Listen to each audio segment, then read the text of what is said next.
Linnaurso Gucciardino, edizione del premio Buttitta, oggi qui ad Agrigento con tantissimi premiati.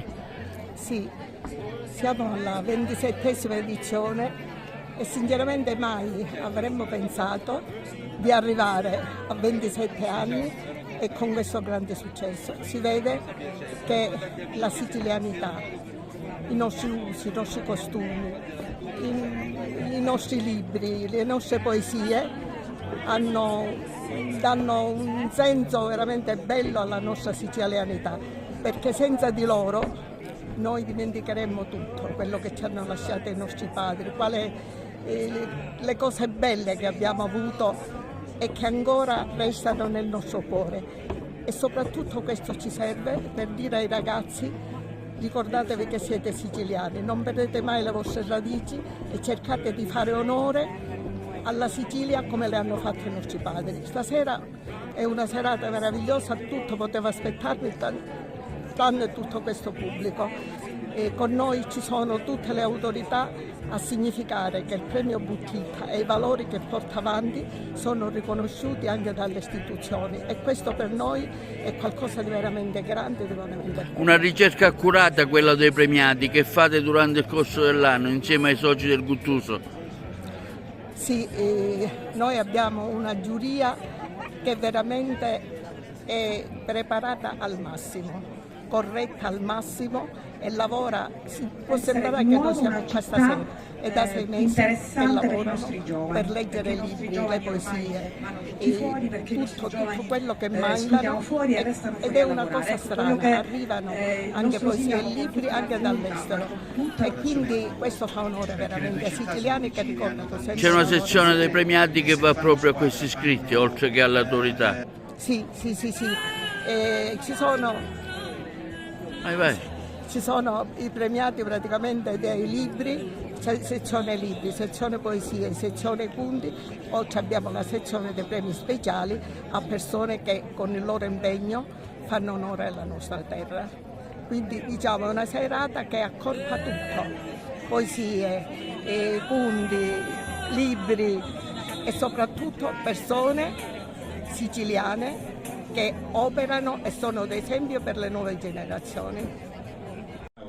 Un commento su questo premio Buttitta in merito a un suo collega che purtroppo era molto vicino a noi ma che è andato via prematuramente. È un premio che mi carica di tante responsabilità, perché mi chiedo ora: sono capace di portare avanti le sue idee sull'etica professionale, sulla deontologia? Ecco, farò in modo di ricordarlo in questo modo, portando avanti la sua idea, che era insita, quella dell'etica professionale e della deontologia medica. Dottoressa, un commento su questo premio, dove ancora lei diceva nel suo intervento la situazione dei minorenni è veramente gravissima, molto grave.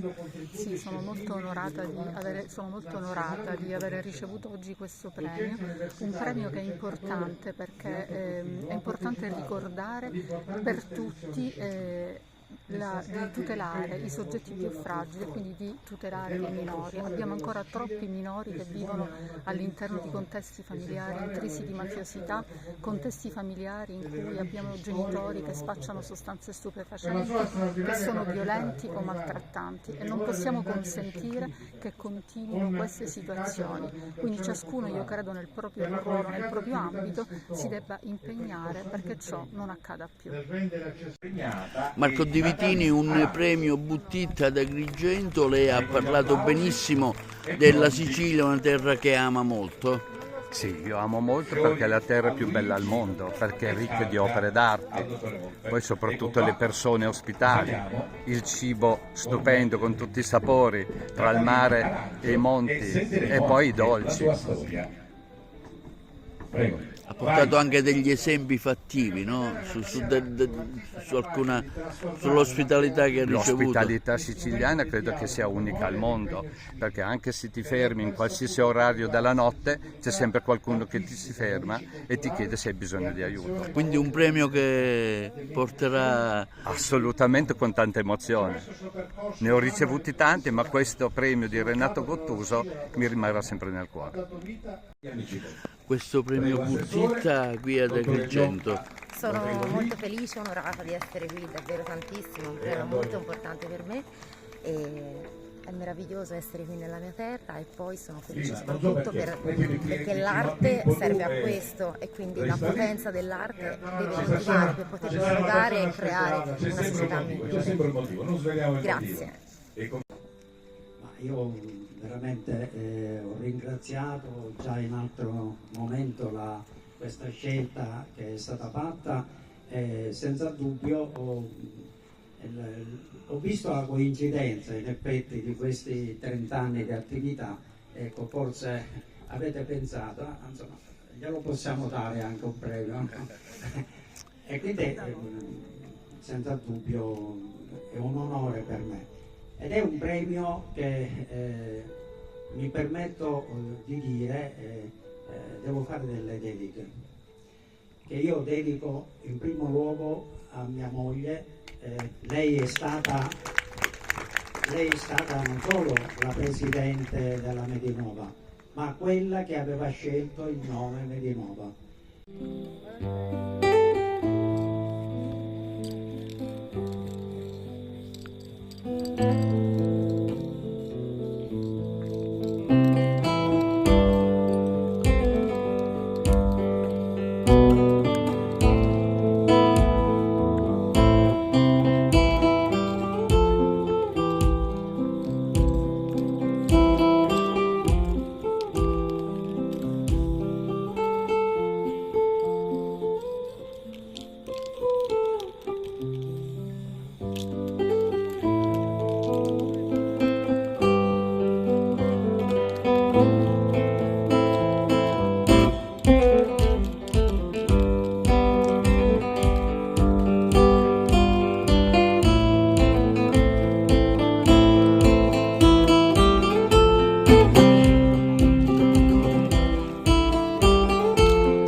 Bravissimo.